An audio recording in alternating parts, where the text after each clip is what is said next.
Patrol is desperate to find places to keep the hundreds of thousands of new asylum seekers. One America's Pearson Sharp explains how a new plan could see 250,000 illegals relocated to neighborhoods near you. While President Trump won't be sending any illegal aliens to Florida, the administration is planning on transporting some 225,000 illegals and their families to shelters across the country. The administration is currently looking for a private contractor that, quote, fully embraces the philosophy of treating the criminal aliens who broke U.S. laws to come here with dignity and respect. Some 60,000 illegals will be transported each year on buses and commercial flights. Illegals and their children will be provided with food, clothing, and medical supplies, costing millions of dollars, and all at the American taxpayer's expense.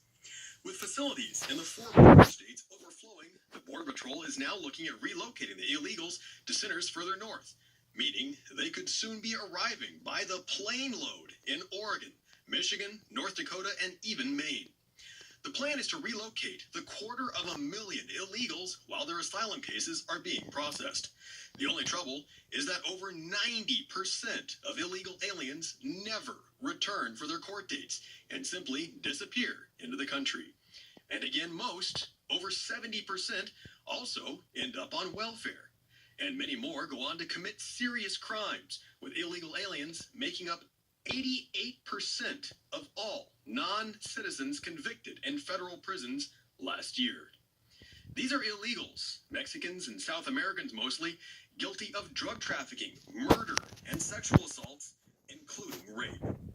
And so when the President of the United States says about undocumented immigrants, these aren't people, these are animals, you have to wonder, does he not believe in the spark of divinity, the dignity and worth of every person?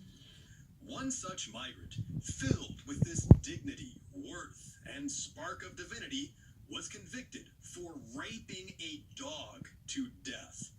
He was set free after just 60 days in prison, and ICE requested authorities turn him over after he was released. But because he was arrested in Oregon, a sanctuary state, police refused the request and instead released the illegal alien and dog rapist back onto the streets. Fortunately, he was later captured by ICE and will soon be deported. When Mexico sends its people, they're not sending their best. They're bringing drugs, they're bringing crime, they're rapists. Immigration officials say these kinds of sanctuary policies not only protect illegal aliens, but they also allow them to prey on Americans in their own neighborhoods.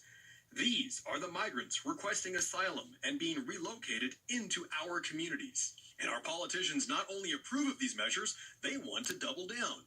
Senator Kirsten Gillibrand of New York, who's currently running for president, vowed to completely open America's borders if she's elected. She also promised to release all border crossers into American communities as long as they pass the high bar of simply claiming to seek asylum. No proof necessary.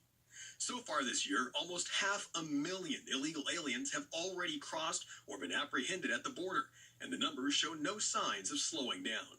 That means if the Trump administration's plans to relocate the migrants continues, they could soon be showing up in a neighborhood near you. Pearson Sharp, One America News. We are learning more about where reallocating